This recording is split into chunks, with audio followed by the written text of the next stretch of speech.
ఈ రోజు అధికారం కోల్పోయిన నిస్పృహతో దిక్కుమాలిన ఆలోచనతోటి ఇంట్లో నుంచి బయటకు వెళ్ళడానికి మొహం జల్లక ఏదో ఒక ఒక్కతోని బయటికి రావాలని మామ అల్లుళ్ళు ఈరోజు కుట్ర చేస్తున్నారు. నేను సూటికి ఒక్క మాట అడగదలుచుకున్న చంద్రశేఖరరావు, నీకేమాత్రం సిగ్గున్న ఒక్క మాటకు సమాధానం చెప్పు. ఇక్కడ ఎన్నికల రోజు పోలింగ్ రోజు పొద్దున్నే నాగార్జున సాగర్ భూభాగం మొత్తం తెలంగాణలో ఉంది. నాగార్జున సాగర్ ప్రాజెక్టు కంప్లీట్గా తెలంగాణ స్వాధీనంలో ఉంది. కనీసము శ్రీశైలం అన్న సగం వాళ్ళ చేతిలో ఉంది, సగం మన చేతిలో ఉంది. జగన్మోహన్ రెడ్డి పోలీసులు తుపాకులు వేసుకొని నాగార్జున సాగర్ డ్యామ్ మీదకి వచ్చి ప్రాజెక్టును హ్యాండ్ ఓవర్ చేసుకోరు. ఈ సన్నాసి రండా జగన్మోహన్ రెడ్డి తెలంగాణలోకి వచ్చి నాగార్జున సాగర్ ప్రాజెక్టును ఆక్రమించుకుంటే నోట్లకెళ్ళి మాట వెళ్ళలే. రండ పనులు చేసింది లొంగిపోయింది నువ్వు చంద్రశేఖరరావు. నువ్వు రండగాడు కాబట్టి జగన్మోహన్ రెడ్డి వచ్చి నాగార్జున సాగర్ మీద తుపాకులు పెట్టి ప్రాజెక్టును హ్యాండ్ ఓవర్ చేసుకుండు. అదే కాంగ్రెస్ అధికారంలో ఉన్నప్పుడు వచ్చి చూడమను, ఇవాళ రమ్మను, వచ్చి నాగార్జున సాగర్ మీదకి రమ్మను జగన్మోహన్ రెడ్డిని.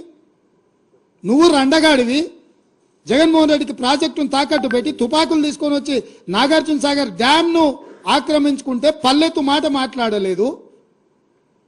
నువ్వు పోయి కేంద్ర ప్రభుత్వానికి ప్రాజెక్టులను హ్యాండ్ ఓవర్ చేయడానికి నిధులను కేటాయించినోడు నువ్వు వచ్చి మమ్మల్ని బదనాం చేస్తావా, మా మీద మాట్లాడతావా?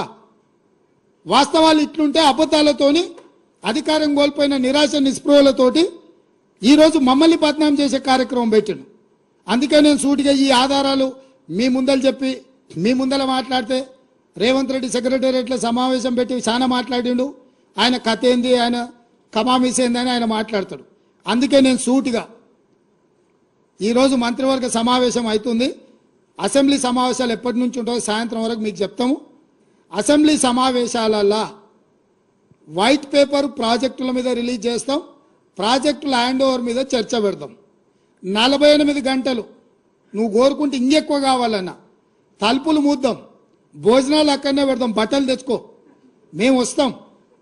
మామ అల్లుడు మీరు ఇద్దరు రాండి, లేకపోతే ఎంబడి కొడుకుని తెచ్చుకోరు, అవతల మీ బిడ్డ ఉంటే ఆమెను కూడా ఉమ్మడి సమావేశాలు పెడతాం. ఒకవేళ చర్చ చేద్దామంటే శాసన మండలి శాసనసభ ఉమ్మడి సమావేశాలు ప్రత్యేకంగా ప్రాజెక్టుల మీద జలాల మీద చర్చ పెడతాము. మాకెవ్వరు లేరు, నేను మా ఉత్తమ్ కుమార్ రెడ్డి గారు ఇద్దరమే మాట్లాడతాం. సంబంధిత శాఖ మంత్రిగా వారు మాట్లాడతారు, ముఖ్యమంత్రిగా నేను మాట్లాడతా. చంద్రశేఖరరావు, హరీష్ రావు, తారక రామారావు, కవితారావు నలుగురు మీరు ఒకరి తర్వాత ఒకరు అలచిపోకుంటే ఎంతసేపు అయినా మాట్లాడదాం, చర్చ చేద్దాం. నీకు చిత్తశుద్ధి ఉంటే, నీకు నిజాయితీ ఉంటే ఈ చర్చలకు రాకుండా ముఖం చాటేయకు చంద్రశేఖరరావు.